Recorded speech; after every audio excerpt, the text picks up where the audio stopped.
Happy Wednesday, everybody. Welcome to another episode of China Update, where I provide you with the most up-to-date political, economic, and geostrategic analysis on the world's number 2 economy. My name is Tony. Let's jump in.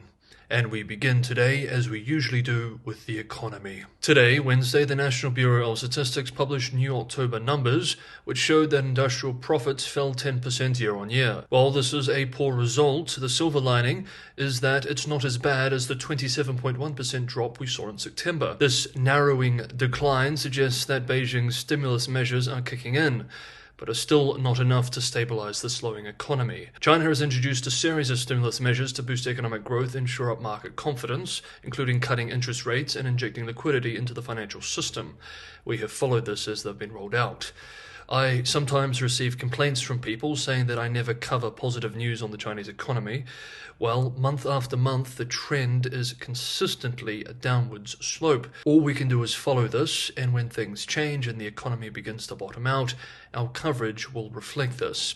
According to today's data, for the first 10 months of 2024, China's industrial profits fell 4.3% from a year earlier, wider than the 3.5% drop recorded in the January to September period. Eugene Qiao, head of China equity strategy at Macquarie Capital, in a note today observed, quote, "The deceleration and the decline of industrial profits reflects a gradual stabilizing of the Chinese economic conditions, albeit at a low base," end quote, adding that the trend coincided with, quote, "a degree of one-off demand as local exporters rushed out shipments to the US ahead of expected higher tariffs," end quote.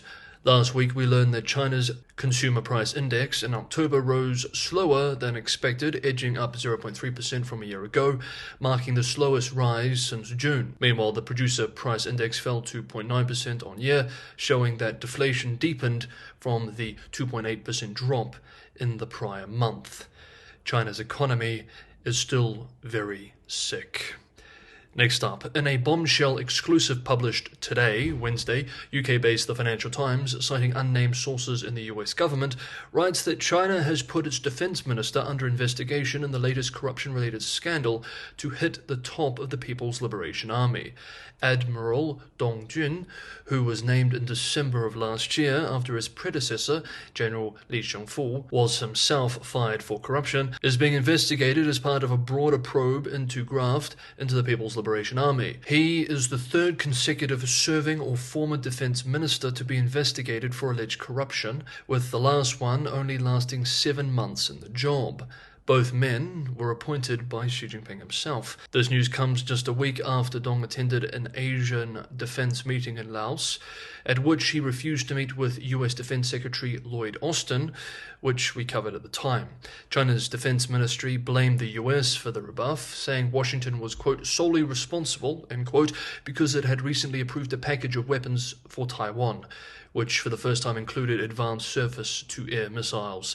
The Chinese defense minister's main job is to lead military diplomacy with other countries rather than play a direct role commanding the nation's armed forces.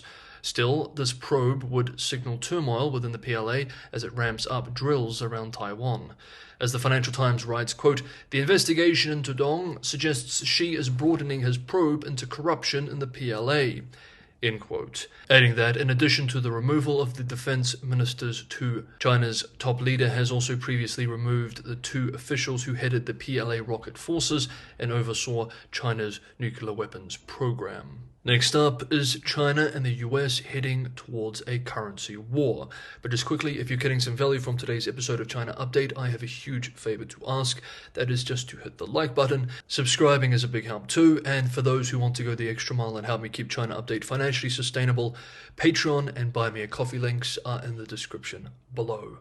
Thank you so much, everybody, for the ongoing support. Let's continue. Yesterday, Beijing bureau chief for the US-based New York Times, Keith Bradshaw, posted a long piece discussing the question of whether we will see a currency war between the US and China. He says that China faces a pivotal decision in response to President-elect Donald Trump's threatening tariffs on Chinese goods to devalue its currency. A weaker RMB could offset the impact of tariffs by making Chinese exports cheaper for global buyers, a tactic Beijing employed during Trump's first term. However, this move carries significant risks for both China and the US. So let's talk about this. Devaluation could partly counteract Trump's proposed tariffs on Chinese goods, potentially preserving China's competitive edge. Such a move would bolster China's export-driven economy, which already saw a 12% surge in exports this year. However, devaluation poses economic threats within China. A weaker currency might trigger capital flight as businesses and affluent families move money overseas, undermining domestic investment. It could also erode public confidence, dampen consumer spending, and hurt stock prices. We already know that assets, when we look at stock and real estate, for households have already lost over $20 trillion in value over the last few years. These risks could exacerbate the housing market collapse that has wiped out significant middle-class savings. We also note that China's central bank, wary of the backlash from its abrupt 2015 devaluation, has committed to maintaining a stable exchange rate. We also note that a currency devaluation would likely just provoke further tariffs from the US, escalating tensions. Indeed, Brad Setster, a former official in the Obama and Biden administrations, who has long specialized in China's currency policies, expressed this week, quote, "It clearly runs the risk of provoking an angry Trump administration and could prompt Trump to set tariffs even higher." End quote. However, Arthur Krober, a founding partner of Gavikel and a highly respected voice on China's financial system, said the renminbi could fall another 9 to 10% if the United States imposes steep tariffs on Chinese goods. That would mean nearly 8 renminbi would be required to buy a single US dollar, a level not seen since 2006.